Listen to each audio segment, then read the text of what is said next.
Bueno, ahí pueden ver, ¿ya?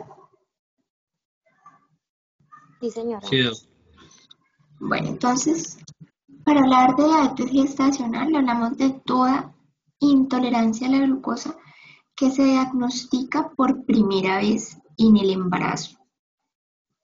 Es importante que entiendan en ese concepto porque yo puedo tener pacientes que eran diabéticas antes, ¿sí? Por las características que van a presentar, pero nunca había tenido diagnóstico y el diagnóstico se hace por primera vez en el embarazo.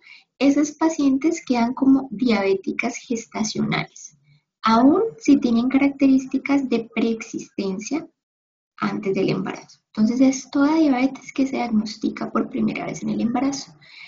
Es importante saber que el 90% de todas las pacientes que nosotros diagnosticamos en el embarazo son diabéticas gestacionales puras, es decir, pacientes que después de que el bebé nace o se retira como el efecto diabetogénico que ejercen las hormonas placentarias, esa paciente vuelve a su estado basal. Mientras que las diabéticas preexistentes, que son solamente el 8%, que son diabéticas tipo 1, diabéticas tipo 2 o las otras diabetes genéticas como los MODY, eh, van a quedar diabéticas después del embarazo. ¿Listo? En general, la prevalencia de la diabetes es variable dependiendo del lugar donde estemos.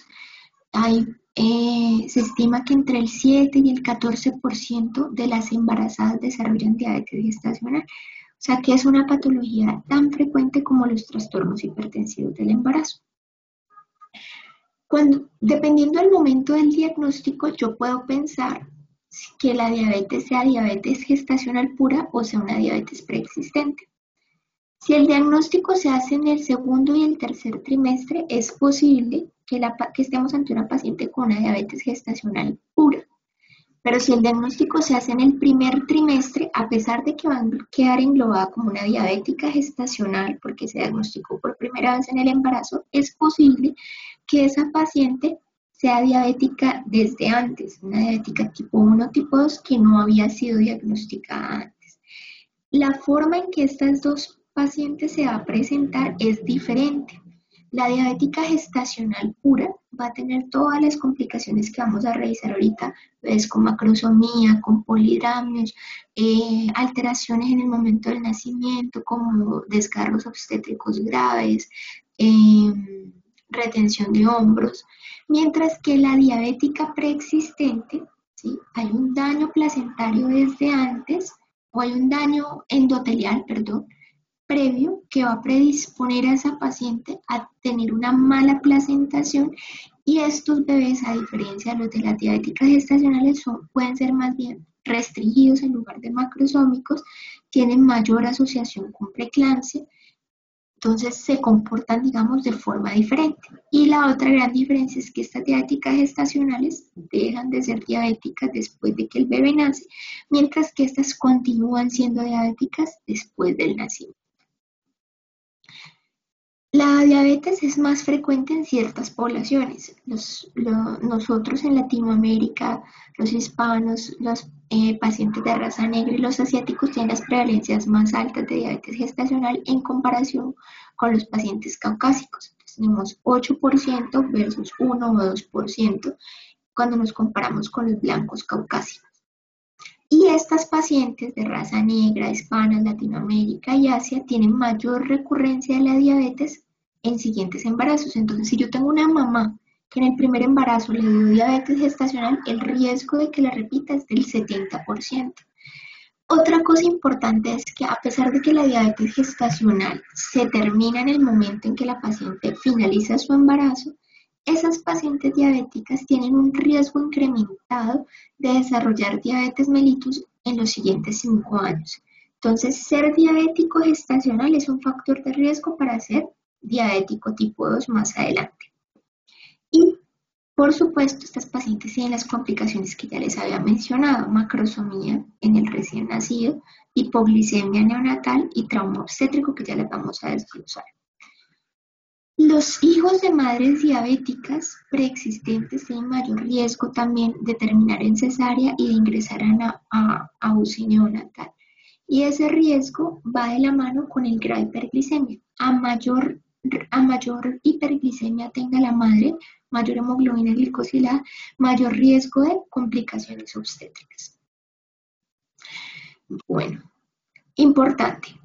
En general el embarazo es un predisponente a un estado de hiperinsulinemia y de resistencia a esa insulina. La placenta va a producir diferentes hormonas a lo largo de su desarrollo que van a favorecer ese estado de hiperinsulinemia. Y ese estado de hiperinsulinemia me va a favorecer o me va a mantener, dime. ¿Usted está pasando las diapos? Sí, ¿se Ah, quedaron en dónde? en Doc, nos introducción. quedamos en introducción. Perdón. A ver.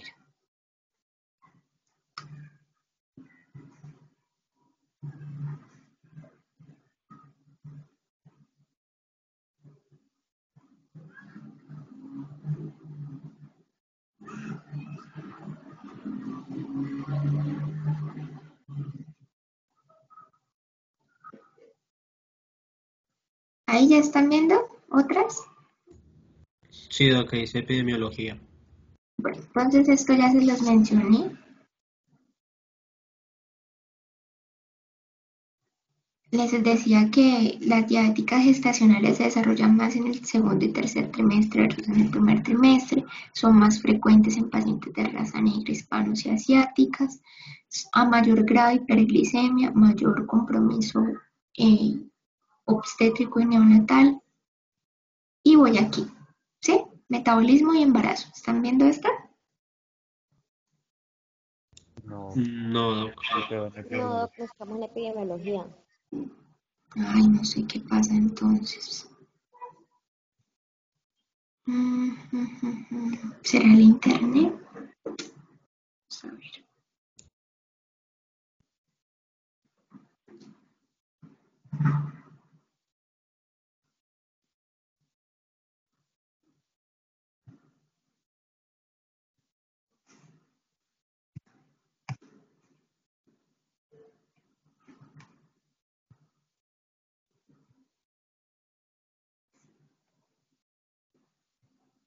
Ahí, metabolismo y embarazo. Sí, Doc. Ahí se está moviendo. Mm, Etnia. no, Doc. ¿Qué será que pasa? Ahí.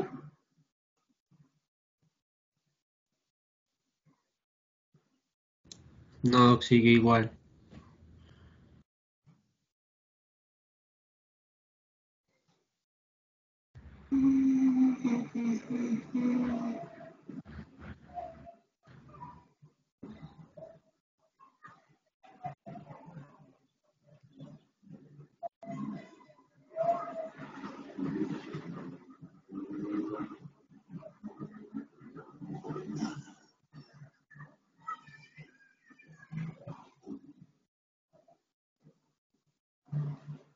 Ahí. Metabolismo y embarazo. Sí, señora.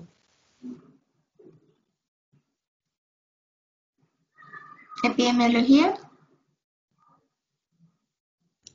No, Doc. Doc, esas diapositivas están subidas en Teams, Sí. porque yo podría compartirlas y usted podría tomar el control para ver si así se iban pasando.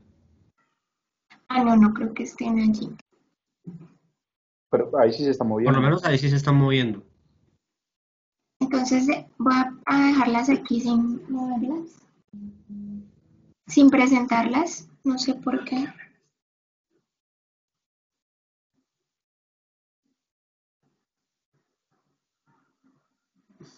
¿Y es eso? No sé, debe ser algo como el computador. Ahí sí pueden ver, ahí sí se mueve. Sí, Doc. Bueno, entonces presentémoslas así. A ver si puedo hacer esto un poquito más grande. Quitar esto de aquí. Ahí.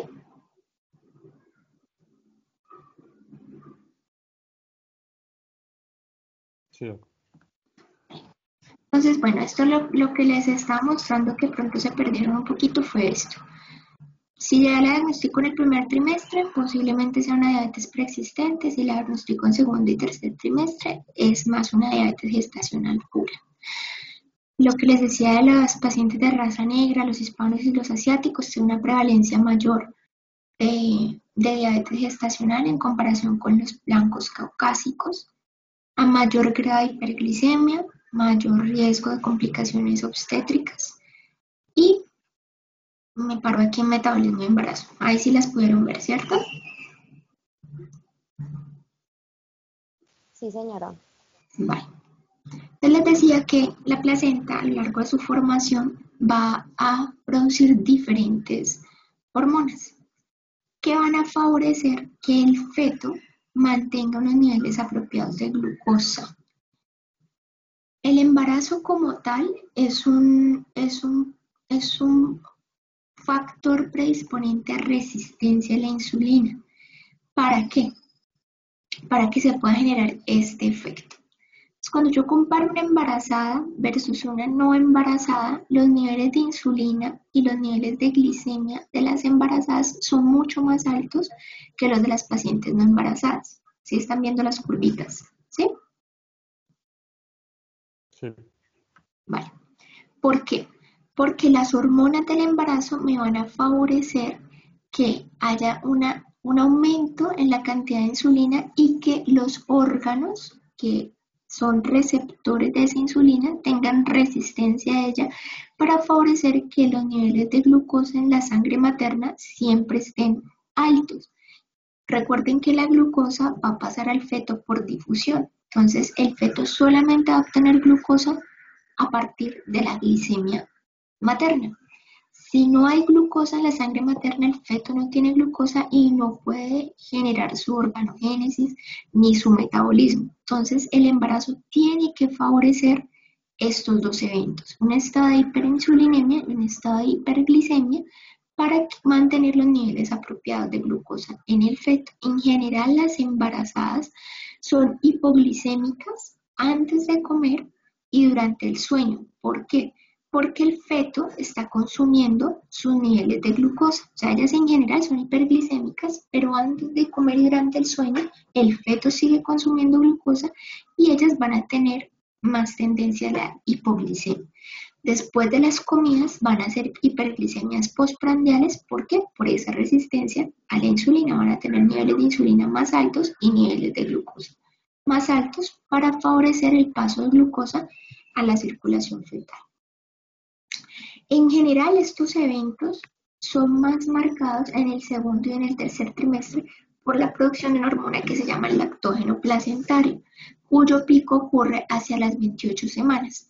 El lactógeno placentario inhibe al receptor de insulina en el músculo, que es el principal actor pues, de esta hormona, y evita que ingrese a la célula, favoreciendo los estados de hiperglicemia. Es por esto que nosotros hacemos tamizaje de diabetes gestacional hacia las 24-28 semanas, que es cuando se genera el pico del lactógeno placentario y hay mayor riesgo de que la paciente desarrolle hiperglicemia y una diabetes gestacional. En condiciones normales, a pesar de esos estados de hiperglicemia, las pacientes no desarrollan diabetes gestacional, pero si el páncreas de la madre ya tiene de base una predisposición a esa hiperinsulinemia, o si a esa producción excesiva de insulina y a la resistencia a la misma,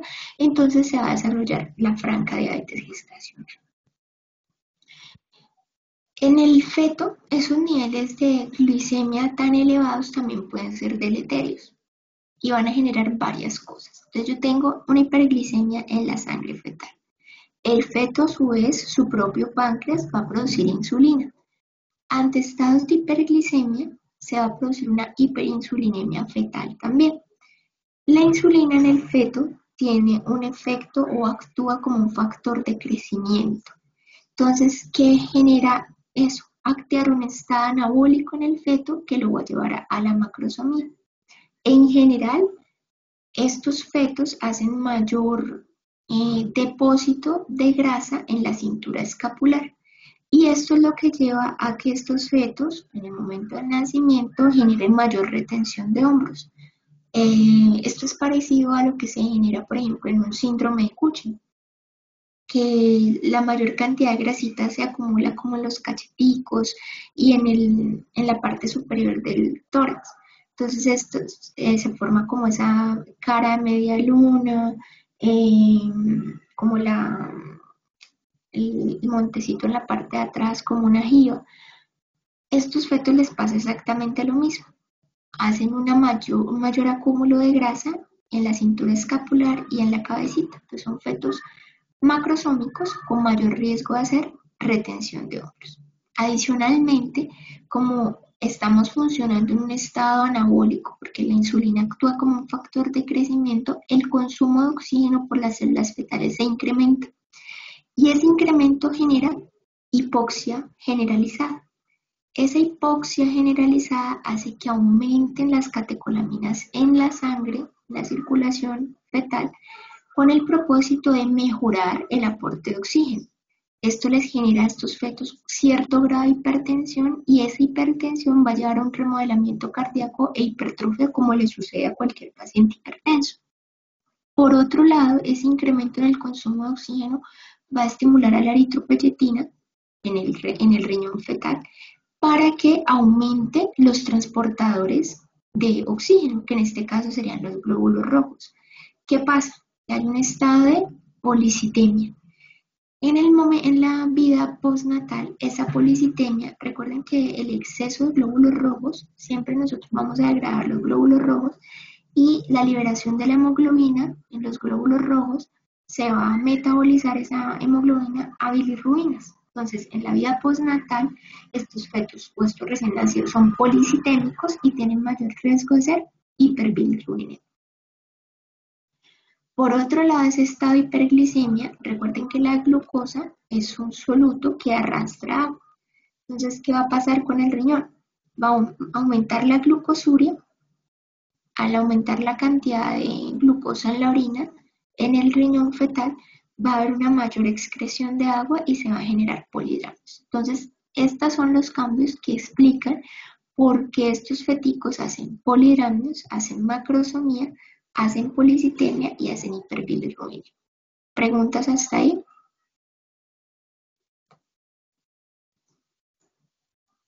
No, señora. Bueno, otra cosa importante es que la insulina va a generar esta hiperinsulinemia va a generar mayor riesgo de distrés respiratorio. A pesar de que los bebés de las madres diabéticas en general nacen a término, estos bebés tienen mayor riesgo de hacer un síndrome de dificultad respiratoria del recién nacido. ¿Por qué? Porque este estado de hiperinsulinemia va a alterar la formación del surfactante. Recuerden que el surfactante es ese material tensoactivo que permite que los alvéolos estén abiertos y que exista el intercambio gaseoso.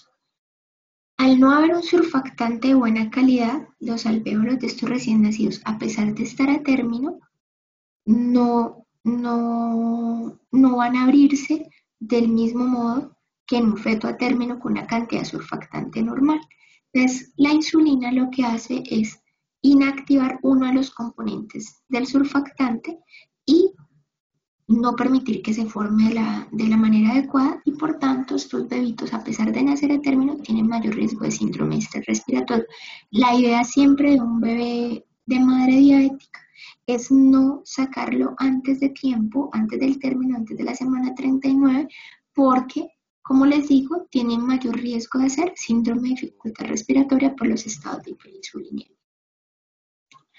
Bueno, otra cosa importante es la madre diabética previa, la paciente diabética tipo 1, tipo 2, que empieza el embarazo diabética que sabía o que no sabía que estaba diabética. Recuerden que la diabetes va a generar una lesión en todo el endotelio, entonces va a dañar múltiples órganos. Dentro de esos órganos está retina y está riñón. y corazón, por supuesto. Si una mamita ingresa diabética previo al embarazo, hay que buscar que no tenga daño renal y que no tenga una retinopatía diabética previa. Entonces, estos estudios son ¿para quién? Para las pacientes que sospechamos que son diabéticas previas porque en la primera evaluación del primer trimestre nos dieron signos de diabetes. Hay que buscar retinopatía y nefropatía, especialmente las diabéticas tipo 1, que llevan muchos años diabéticas y tienen mayor riesgo de hacer estas lesiones. ¿Cómo me doy cuenta? Yo debo mandar a la paciente diabética tipo 1 o 2 previo al embarazo al oftalmólogo para que nos descarte retinopatía diabética y debo pedirle una proteinuria en 24 horas para mirar la función de ese riñón. Si yo tengo proteinuria importante, no necesariamente, recuerden que la proteinuria es un signo de preeclampsia, pero puede ser en este caso, si diagnostico en el primer trimestre, un indicativo de nefropatía diabética previo al embarazo. Otra cosa importante es que los niveles de glicemia elevados se asocian a aborto, restricción del crecimiento intrauterino, efectos congénitos y a largo plazo obesidad para el recién nacido. Las mamitas diabéticas previas con niveles de glucosa muy elevados de hemoglobina glicosilada tienen mayor riesgo de aborto. Entonces, si la paciente les llega a ustedes en el primer trimestre, le hacen un tamizaje que ya lo vamos a ver y es diabética previa, lo primero que hay que pedirle son los niveles de hemoglobina glicosilada. Si esos niveles de hemoglobina glicosilada están por encima del valor esperado, que en este caso no debe ser mayores de 7, 6.5, esos pacientes tienen mayor riesgo de aborto, sobre todo si esos niveles están por encima de 11. Lo mismo sucede con los defectos congénitos. A mayor nivel de hemoglobina glicosilada, mayor riesgo de defectos congénitos. Los bebés de madres diabéticas previas tienen mayor riesgo de hacer algo que se llama el síndrome de regresión craneocaudal, que son defectos a nivel del sistema nervioso central, tienen mayor riesgo de hacer defectos a nivel del aparato cardiovascular. Entonces, siempre pedir una hemoglobina glicosilada a las pacientes diabéticas que uno sospecha que son diabéticas previas, para poder decirles a estas pacientes que tienen riesgo incrementar efectos congénitos y hacer un control glicémico más rápido. Como les decía, la diabetes previa es una enfermedad endotelial y al ser endotelial va a alterar la forma en que la placenta se inserta y la forma en que la placenta nutre al feto. Entonces los bebés de madres diabéticas preexistentes tienen mayor riesgo de restricción en comparación con las diabéticas gestacionales puras que hacen macrosomía. Adicionalmente, todo en el embarazo va a generar programación fetal. Si la mamá empieza diabética, el embarazo, es obesa, es hipertensa, esa mamá programa a su feto para que en su vida adulta tenga un síndrome metabólico. Entonces, eso también hay que explicárselo a las mamás. Si no se controlan o se empiezan diabéticas antes de, tienen mayor riesgo de que sus bebés tengan síndrome metabólico en la edad adulta. Por eso es tan importante la consulta preconcepcional, sobre todo para las pacientes diabéticas previas al embarazo. Bueno, me voy para acá. Las pacientes diabéticas puras, les estaba explicando que por la fisiopatología tienen mayor riesgo, 2 a 4 veces más riesgo de hacer distocia de hombros y lesión del plexo braquial por la acumulación de grasa en la cintura escapular. Mayor riesgo de policitemia y de hiperbilirubinemia asociadas a policitemia, ya explicamos por qué, y el distrés respiratorio también explicamos cuál es la razón. Entonces, ¿cómo yo tamizo a las embarazadas para saber si van a hacer diabetes gestacional o no? Hay unos factores de riesgo que le dicen a uno, esta paciente tiene una mayor probabilidad de hacer diabetes durante el embarazo. Ya dijimos que el antecedente de diabetes gestacional aumenta el riesgo en un 70% de repetir diabetes gestacional en este embarazo. Entonces, el antecedente de diabetes gestacional implica que yo a esta paciente la debo vigilar de forma más temprana.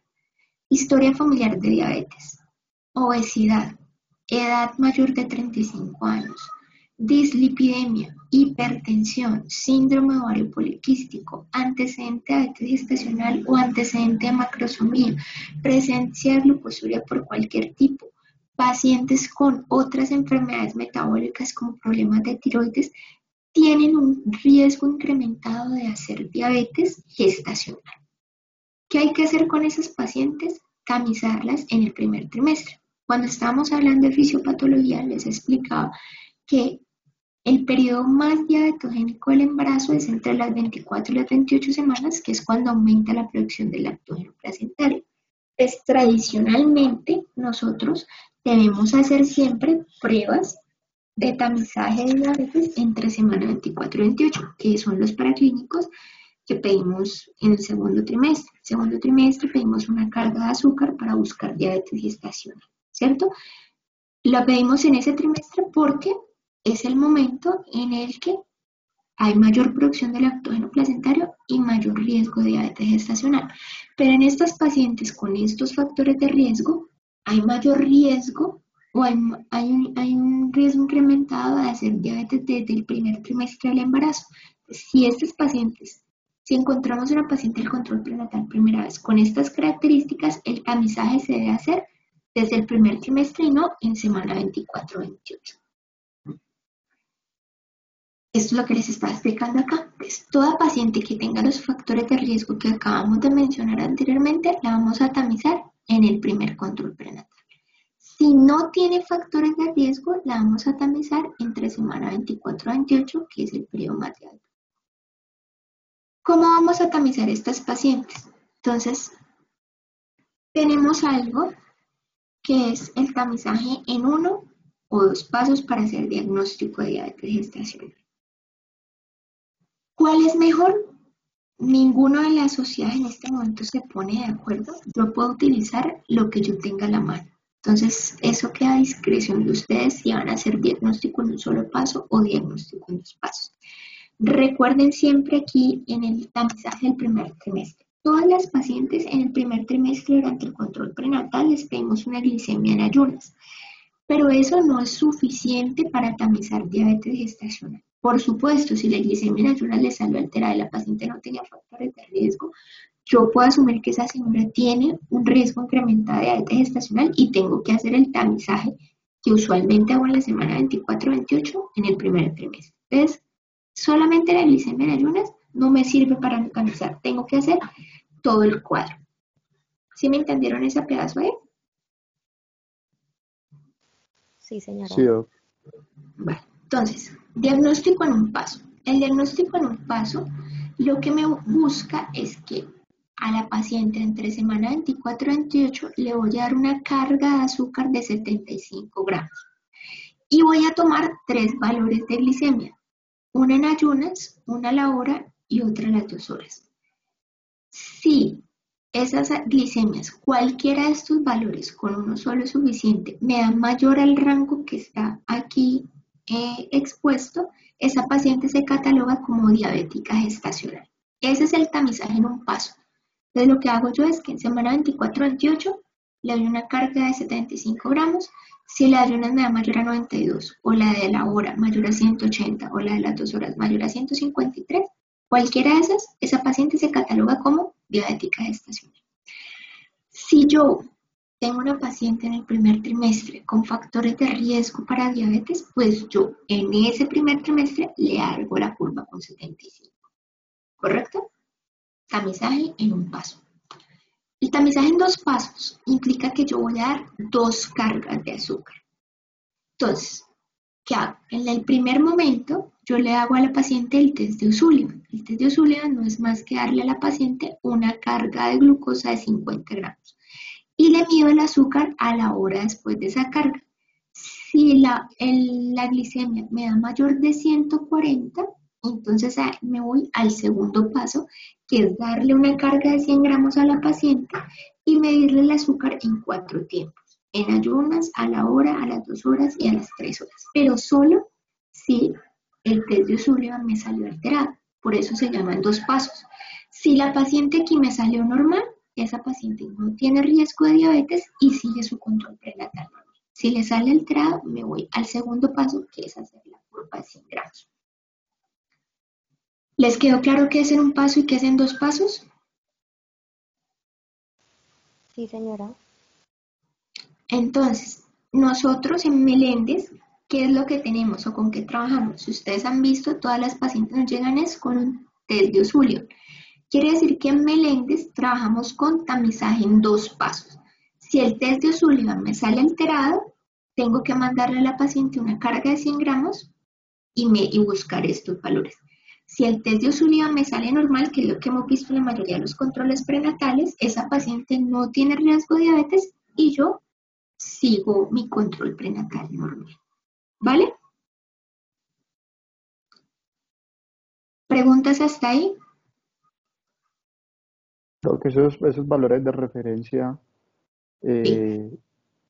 dependen de la institución o es que he visto que cambian a veces, por lo menos en el de 100 gramos, en un artículo que leí decía por lo menos a la hora no 180 y no más de 190, entonces, Sí, eso depende, eso hay varios, vamos a ver si tengo acá. Eso depende del lugar donde nosotros estemos trabajando y del país en general y de la guía que se adopte. Entonces, por ejemplo, aquí están los criterios del Colegio Americano de Ginecología y Obstetricia, los criterios de la ADA, los criterios del CDA, los criterios de la NICE. ¿Nosotros con qué trabajamos? Con los criterios de la ADA para la curva de 100 gramos y con los criterios de Carpenter y Costan para la de 75, perdón, sí, los criterios de Carpenter y Costan para la carga de 100 gramos, que es esta, que es la misma que provee la ADA, y los criterios del CDA para la carga de 75 gramos, que es la que les estaba mostrando ahorita. Eso es lo que trabajamos aquí en Colombia, es lo que les estoy mostrando acá. En otros países utilizan cualquiera de estos criterios dependiendo del lugar donde estén trabajando. Por eso, pues no les mostré esto para no confundirlo, sino trabajar con lo que trabajamos aquí en Colombia en la mayoría de las instituciones. O trabajamos con Carpenter y Costal en la carga de 100 o con el del CDA con la carga de 75. ¿Listo? listo, sí, gracias. Vale.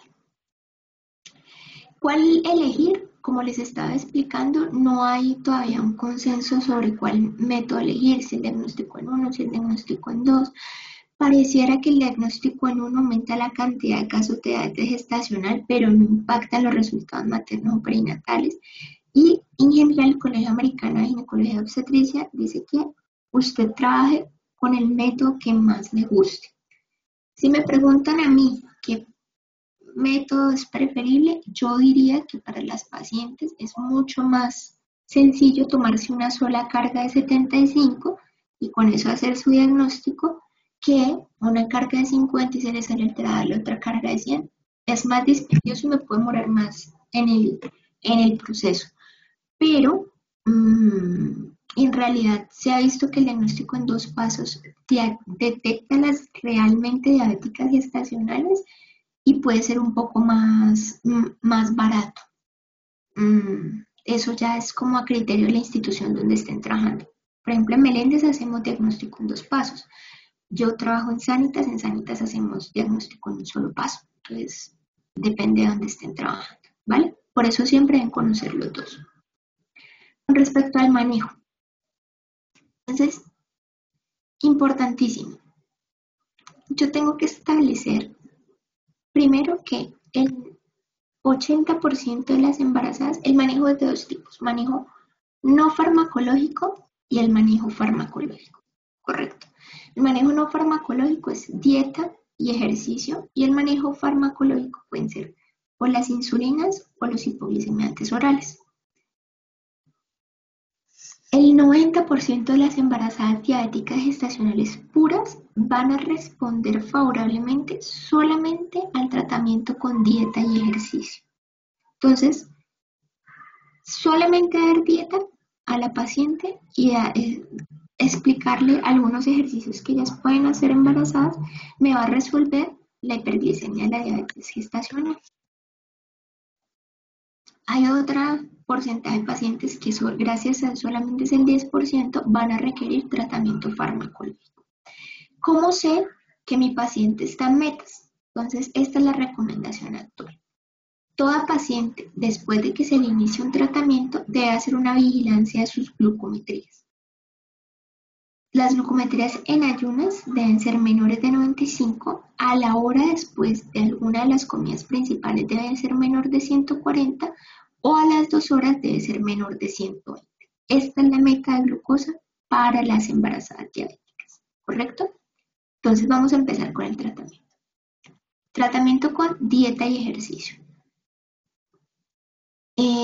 Como les decía, voy a obtener control casi en el 90% de los casos solamente haciendo cambios en estilos de vida y debo vigilar a esa paciente cada 2 semanas.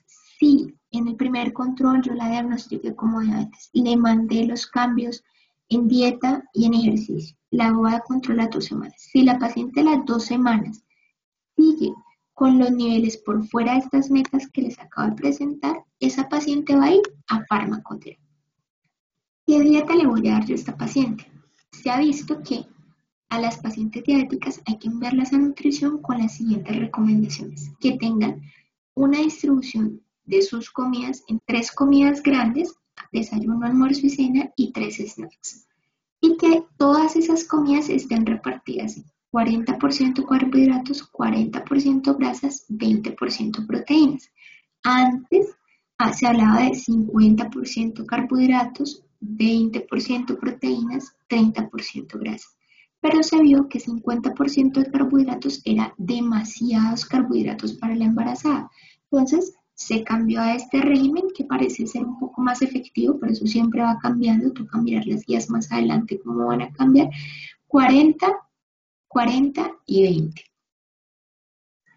20. Perdona que hay un error, es 40 carbohidratos, 40% proteínas, 20% grasas. Aquí lo voy a corregir. Esta es así.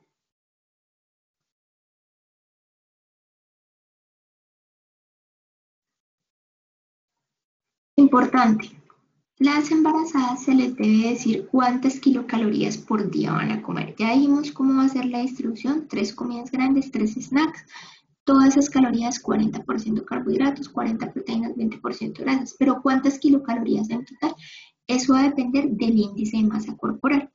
Las pacientes obesas no deben consumir más de 1.700 kilocalorías día y no pueden consumir menos de 1.500.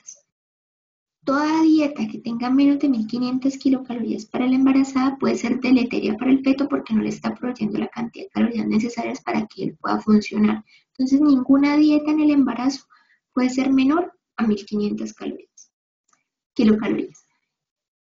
Obesas, entre 1.600, 1.700, sobrepeso 1.800, 1.900, peso normal 2.000 kilocalorías por día. ¿Cómo las distribuyen? 40, 40, 20, 3 grandes, 3 snacks. Esa es la forma en que ustedes le envían la dieta a nutrición. Le dicen, valoración por nutrición, paciente, no sé, obesa, 1.600 kilocalorías día repartidas en 40% de carbohidratos, 40% de proteínas, 20% de grasas, 6 comidas en el día, 3 grandes y 3 pequeñas. Esa es la fórmula que tienen que hacer para nutrición.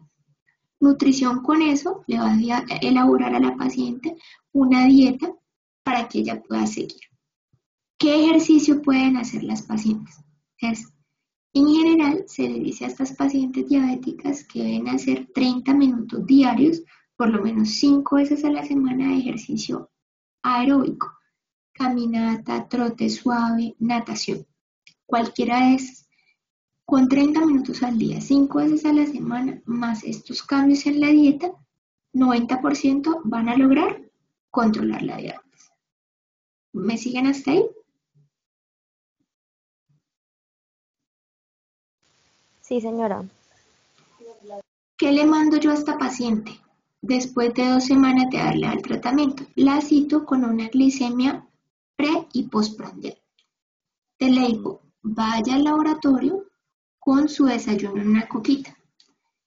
Va en ayunas. En ayunas le toman la primera muestra y la siguiente se la pueden tomar a la hora o a las 2 horas. y me trae el resultado después de desayunar, el desayuno o el almuerzo que usted se lleva generalmente con la dieta que le da nutrición. Si esa paciente a las 2 semanas tiene glicemia en ayunas menor de 95 y a la hora después de comer menor de 140 o a las 2 horas menor de 120, esa paciente está controlada y yo la sigo con dieta y ejercicio todo el embarazo y semanalmente le pido glicemias pre y postprandiales. Otra forma de hacer este tamizaje es con glucometrías, pero no en todas las EPS le van a dar el glucómetro a las pacientes. Por ejemplo, nuestras pacientes de Meléndez es muy difícil que le den glucómetro, es más fácil que le den la cita con el ginecólogo. Entonces, ustedes la citan con glicemias pre y postprandiales semanales. Si les dan glucómetro, las mandan a hacerse glucometrías entre 4 y 6 veces por día. Siempre una en ayunas y siempre otra post desayuno, post almuerzo y post cena. Ahí serían 4 glucometrías. Ustedes le dicen, ustedes escogen si lo van a vigilar a la hora o a las 2 horas. Cualquiera de los dos valores es igual de bueno en el control de los efectos adversos asociados a la diabetes. Entonces usted le hace un esquema a la señora y le dice, si tiene glucómetro, tómese siempre apenas se levante la glicemia, la nota. 1 hora después del desayuno, 1 hora después del almuerzo, 1 hora después de la cena, me anota todos los valores y viene el control en una semana. Si los valores están en este rango, la paciente está controlada y sigue así todo el embarazo. Entonces puede hacer control con glucometría o con glicemias pre y postprandiales, teniendo siempre en cuenta que los valores son los que les estoy mencionando. Si pasadas 2 semanas la paciente no logró control de su diabetes, sigue por fuera de metas, yo debo iniciar tratamiento farmacológico. ¿Con qué? Puedo utilizar insulina o puedo utilizar hipoglicemiantes orales, cualquiera de los dos.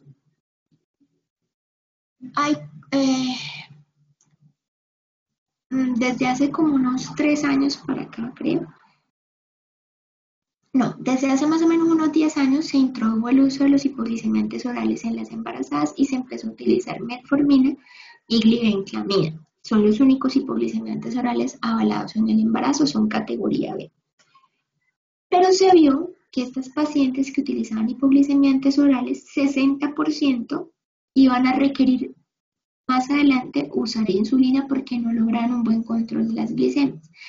Entonces, hace 3 años para acá más o menos, se volvió a considerar la insulina como la primera línea.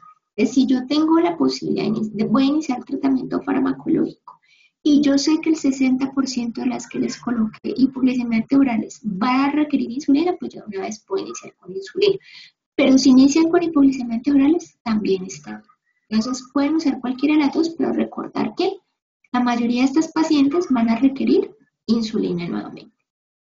La insulina tiene la ventaja de que no atraviesa la placenta, es primera línea, es categoría B y hay diferentes tipos de insulinas. Entonces, tenemos insulinas regulares o convencionales, que son las insulinas viejas, pues las que siempre hemos manejado, que es la NPH y la insulina regular o cristalina. Estas son insulinas de acción intermedia. De estas dos, por supuesto, la NPH tiene la duración más larga, más o menos 12 horas, mientras que la insulina cristalina tiene duración de 4 a 6 horas y depende de los picos que haga. Luego salieron las nuevas insulinas, en el embarazo están aprobadas las insulinas de acción rápida, acción ultra rápida, acción prolongada. Acción ultra rápida, Lispro-Aspart y glulicina, acción prolongada de temir-glargina y el de Gludeca, que no está aquí.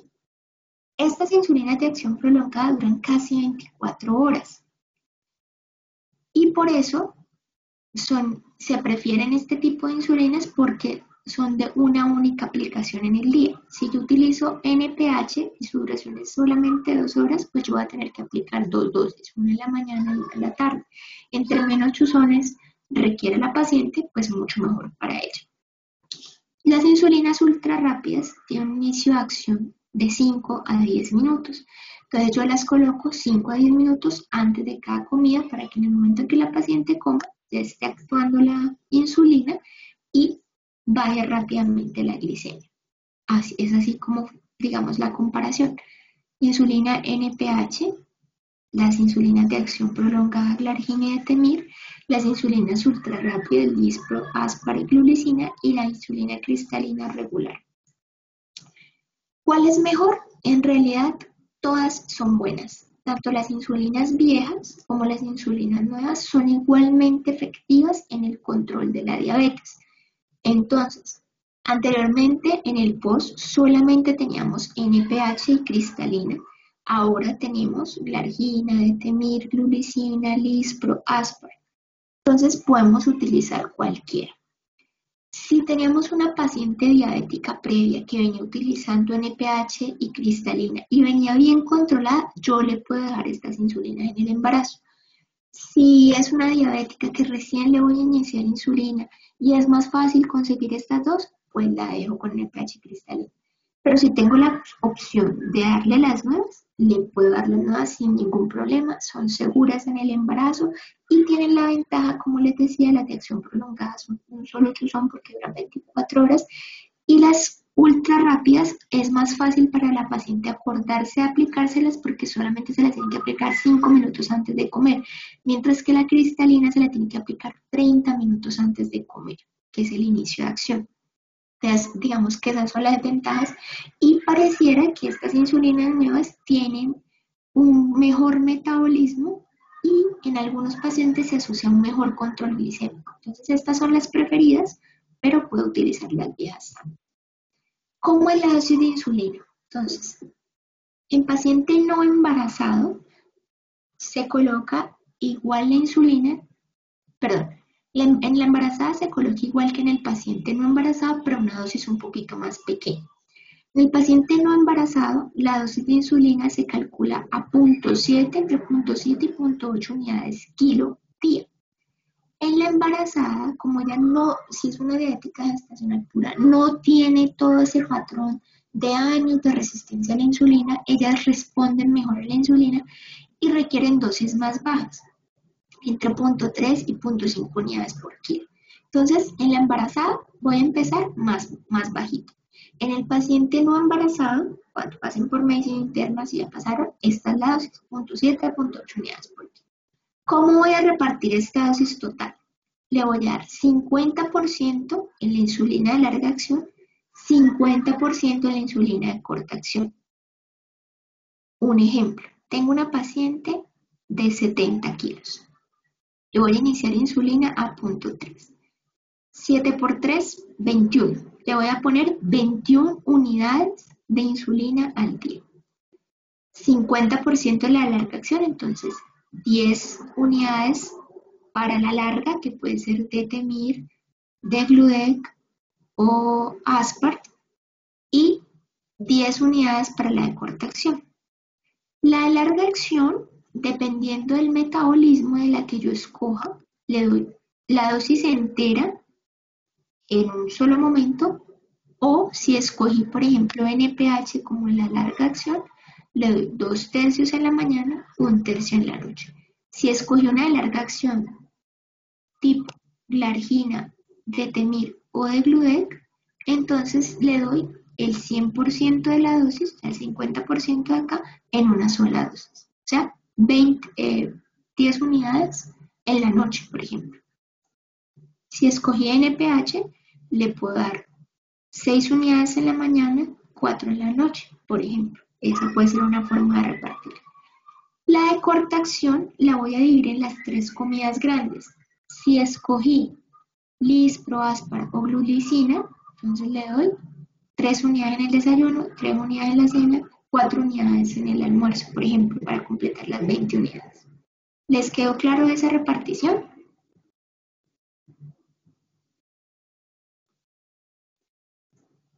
Sí, Sí, señora. Tengo una duda en cuanto a la dosis. Habían algunos artículos que mencionaban que respecto a conforme pues, avanzan los trimestres, esa dosis puede ir aumentando o debería aumentar porque pues por cada trimestre que la paciente esté en condiciones de diabetes gestacional aumenta la resistencia, pero no sé. Esa es correcto. Si yo empiezo en el primer trimestre, usualmente va a requerir dosis más bajas, pero en segundo y tercer trimestre como la resistencia a la insulina aumenta, yo voy aumentando la dosis. Eso me lo va diciendo las glucometrías de la paciente, ¿correcto?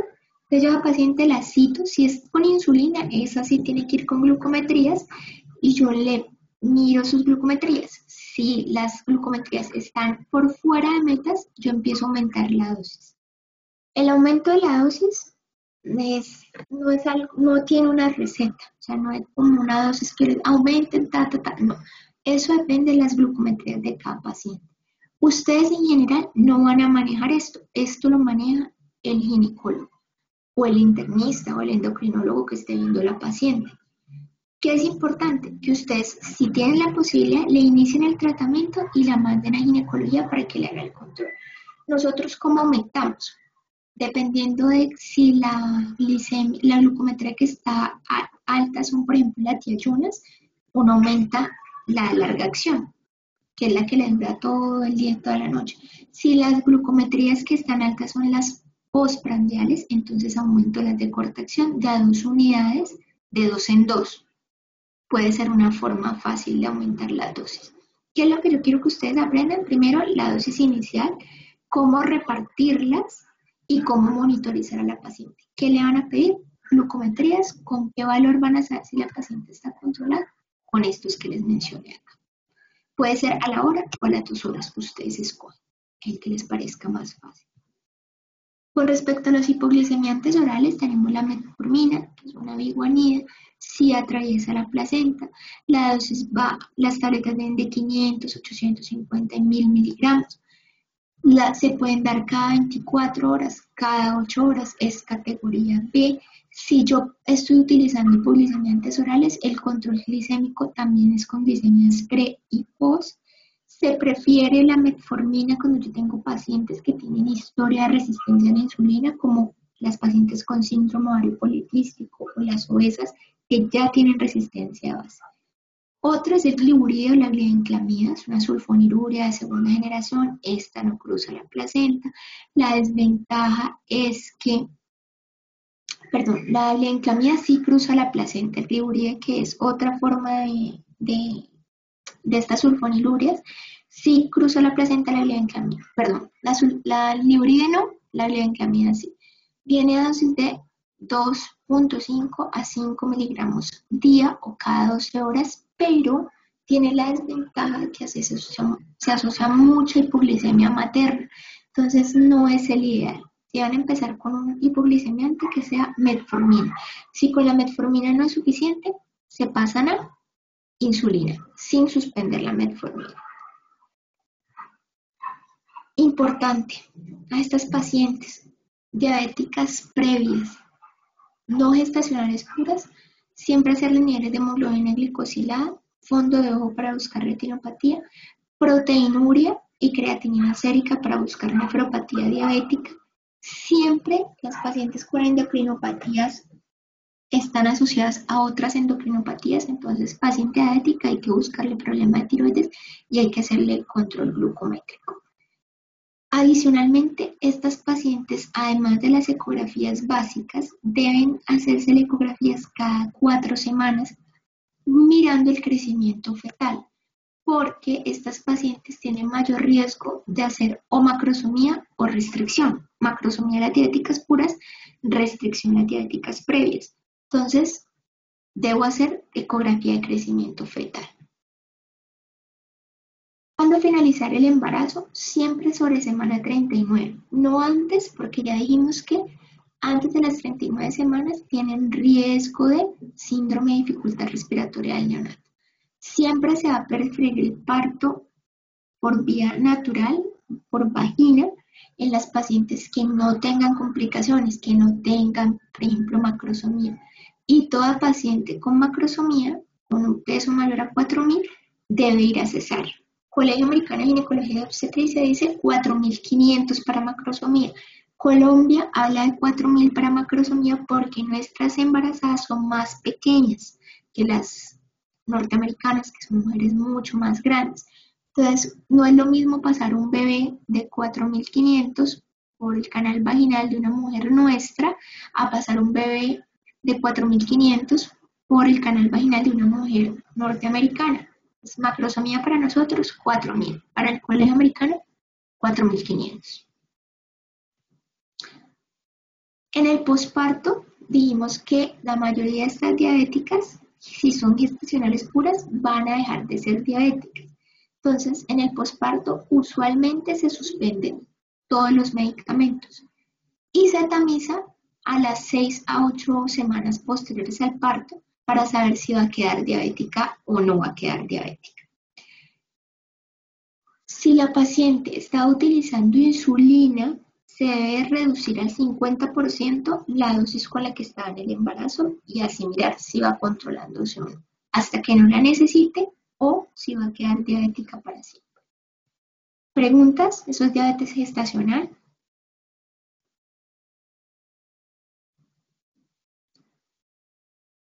Doc, en cuanto a Señor. lo nutricional, creo que los porcentajes sí estaban bien. Las proteínas son el 20% y las grasas el 40%. En las, ¿Correcto? y Ujú. tenía una pregunta en cuanto a los hipoglicemiantes orales. Dime. Pues cuando nosotros vemos interna, por lo general siempre en metformina decimos que estaba como contraindicada en el embarazo, pero no No, se no especifica. está contraindicada en el embarazo, no está contraindicada. Como te decía, de hace unos 10 años para acá, los hipoglicemiantes orales se permiten en el embarazo, tienen estudios de seguridad, no, la metformina no es teratogénica para nada, para nada.